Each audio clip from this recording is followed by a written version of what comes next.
Well, good afternoon, everyone, and well, thank you all for coming along, and that includes all of you who are watching online as well. And well, we're going to, in some ways, celebrate Martin today. Probably making quite a lot of use of the wine here and the and a subsequent visit to the Roost. But before we do any of that, I'd first of all like to start by thanking Orla and Anne, without whose work none of this would be possible. So thank you very much.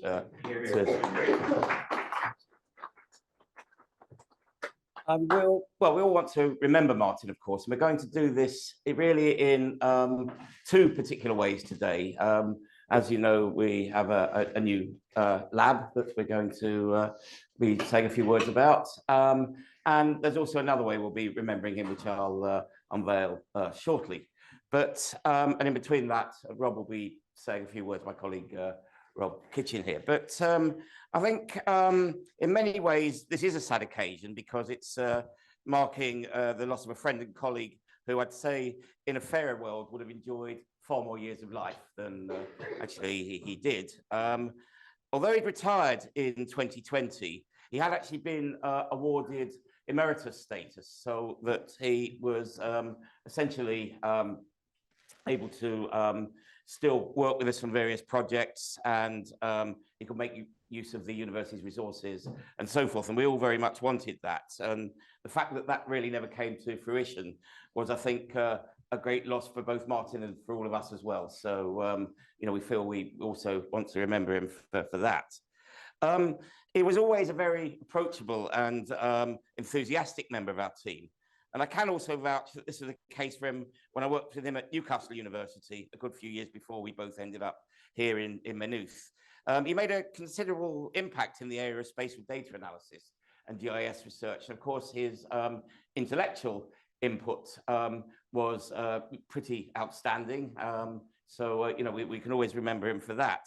And he was also an exemplary and incredibly enthusiastic teacher who had always had lots of time for his students, and people would, you know, always feel welcome to come to his office and ask him questions, and he would always come up with good answers to them as well. So that's a double whammy there. A, letting people into his office, and B, actually telling them some useful things as well. So I'm trying to work on that one myself. Yeah.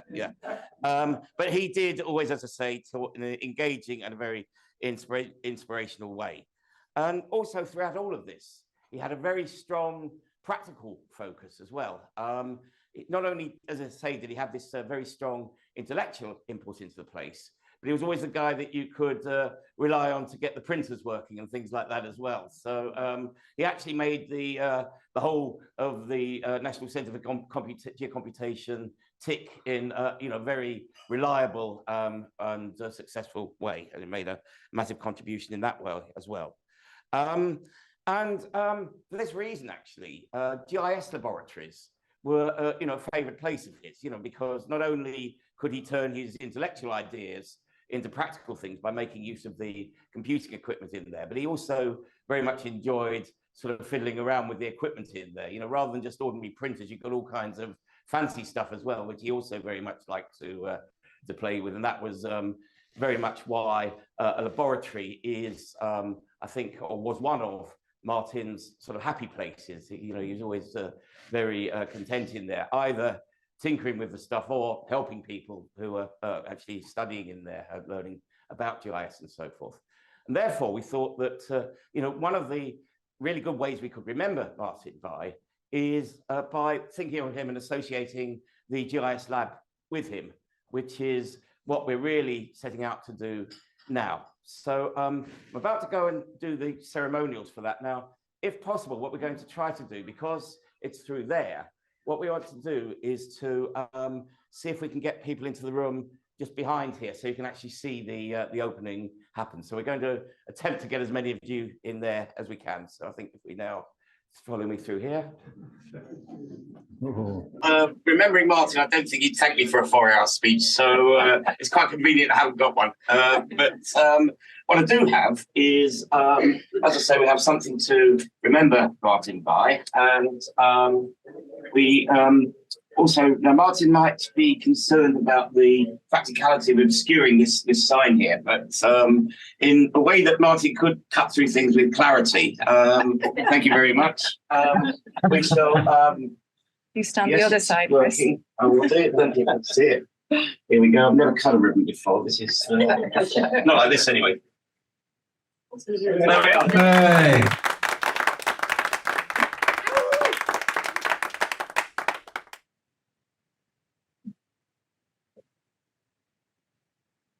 No.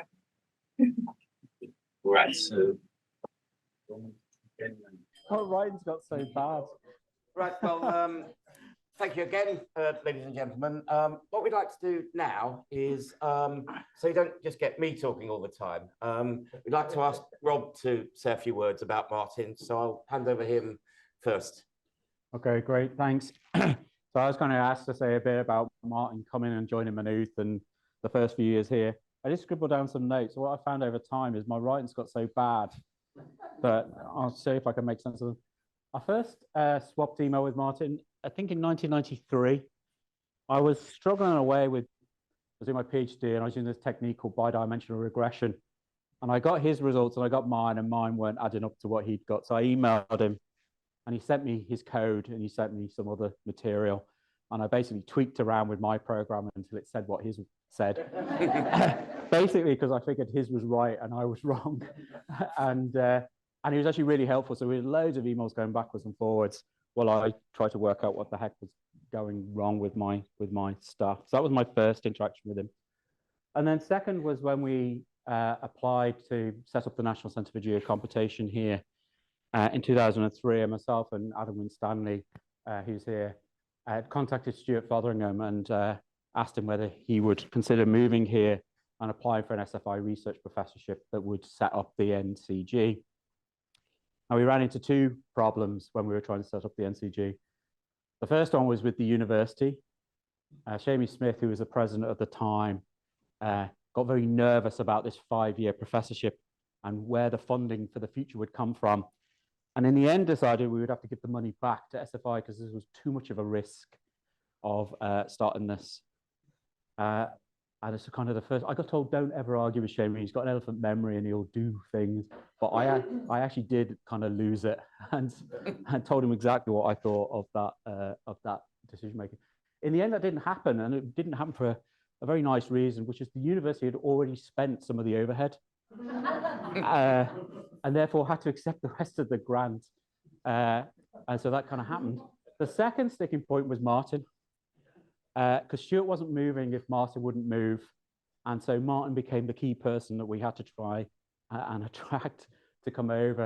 And when he came over, one of the conditions he wanted was to be able to go and play the organ in the church to check it out, whether it was any use or not. I'm not sure that actually ever happened. I think we got as far as the roost and we didn't kind of get to the organ, but the roost passed the test. And so the two of them decided that they would move. And they moved and they kind of joined what was NERSA at the time. And then our initial staff, Anne-Marie, moved over to NCG.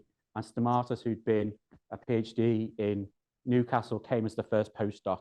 So they were the kind of the initial forming of NCG with those four people. And they moved into Old Greenfield. I don't know if you ever remember the Stamatis, Martin and Stuart shared a house in Old Greenfield for a couple of years, and they really started off the NCG. And of course, Shamie's worries about the money very quickly disappeared. They got the strategy grant, whatever it was, 8 or 9 million euros, and it was quite clear they were going to pay for themselves, and the university really didn't need to worry about anything. And Martin was really kind of key central person in the development, whilst Stuart was a kind of the captain figurehead and kind of swanned around and did his thing. It was Martin who was actually on the ground doing things, organizing things, making sure things happened and helping build the team. And of course, he was the key person, the kind of catalyst on the floor for bringing people together. Any new person who ever came up on this floor or when we were in the John Hume building, Martin would always kind of grab hold of early, sit down with them, chat with them, take them out for lunch, and kind of orientate them. He was very good at making everybody feel welcome straight away, and he was kind of key in doing that. And he was the key person in NCG doing that. Obviously, NCG went through a kind of a wobble in kind of 2009, 10, 11, and Stuart left. And it's really Martin who kind of kept it together. And it was Martin who's key in bringing Chris over to replace Stuart and to really move NCG into the next phase, into the next kind of decade. And I guess next year will be 20 years that NCG has been in Maynooth. Martin was also key, I think, outside of the university. He's very active in Alogi, and it's good to see Richard here from Alogi. So he was a kind of an active in the GIS community beyond, and it also had a marked impact on, I guess, data and the statistical background, base data in the state. Martin was the key person writing the algorithm that created the new small areas. So the small area, the statistical geography that we now take for granted within our census and our census results, that was an algorithm created by Martin, who did a lot of work around that, which was initially started in the absence of air codes. So the air codes didn't happen, and the CSO approached NCG about trying to create a new statistical geography, and they produced that. So what's that? I think that's one of his probably key legacies beyond the university, is that new statistical geography.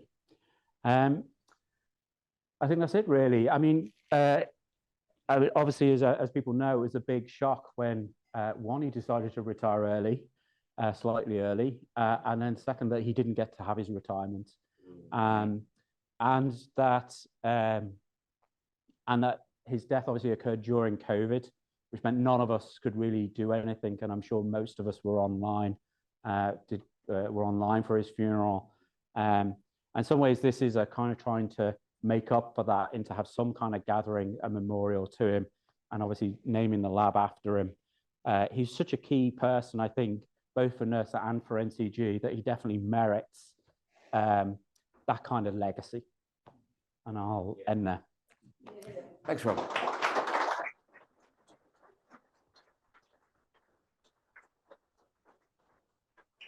Well, thank you, Robin. I think that's a very appropriate way to end your reminiscences of Martin, because he was a person who kept the place together. And part of the way he did that was, again, as Rob said, in a very social way. He would quite often be the person, when people came in here for coffee, he would introduce new members of staff to everyone and make them feel welcome, and generally kept the whole sort of social sort of brew keeping going all the whole time that he came in here, and you know, essentially made the whole social thing work very, very well. And therefore, I think, as well as the GIS Lab being one of his happy places, so also was this room, and that's why we feel that this is another place where we want to remember him. And for that reason, we've got something that we'd like to put up on our wall here. Now, it's not going to be here all the time. This is just to enable me to unveil this photograph and inscription that we want to put up there. And probably, if your eyesight isn't that great, you might not be able to see the writing there, but it says, "The only man on earth who could find a pub in the middle of a hurricane." Always remembered. And I'll explain what that's about.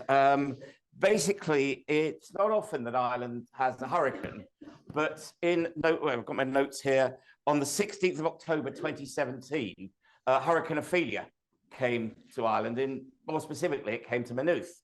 And well, when it did so, you might imagine that you'd have to sort of shut pubs and so forth to try to sort of ameliorate the problems that a hurricane might cause.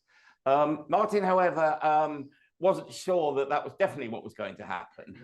And therefore, he went to the Roost, which is, for those of you who aren't living around here, is our local pub. And in fact, it turns out that it was indeed open, because although there was various electric cuts around Maynooth, apparently there wasn't one in the Roost and the area around it. and therefore the manager saw no reason to close it. And Martin also saw no reason not to go. I then got a text from Martin saying, "You are aware that the roost is open." So I went down as well. And then Martin posted that on Facebook that the roost was still operating, I think. And then at that point, John O'Brennan, who isn't here at the moment, because I think he's still in Poland, but he saw this post, and then he came down as well. He took this photograph of Martin there, and basically his quote was along the lines of the only man on earth who could find a pub in the middle of a hurricane. So in fact, he'd actually said both of us, but in historic accuracy, it was Martin who found it. So we sort of played around a little with the quote there, but that's the story behind that. So, well, almost done now. And in the spirit of this, I think what we will do is we will go to the pub that was the focus of a hurricane, the focus of Hurricane Ophelia, but was quite frequently also the focus of Hurricane Martin. So and so the plan is, well, we'll enjoy the rest of the celebration in here, and then those that want to join us, we will be going down to the roost. But also, and before we actually finish off this part, we thought some music would be appropriate. We wanted to choose some music that Martin liked, but we could go one better than that. We can actually give you some music that Martin actually played. So we're going to let Martin play us out now. Thank you very much.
Thank you, Martin, for everything.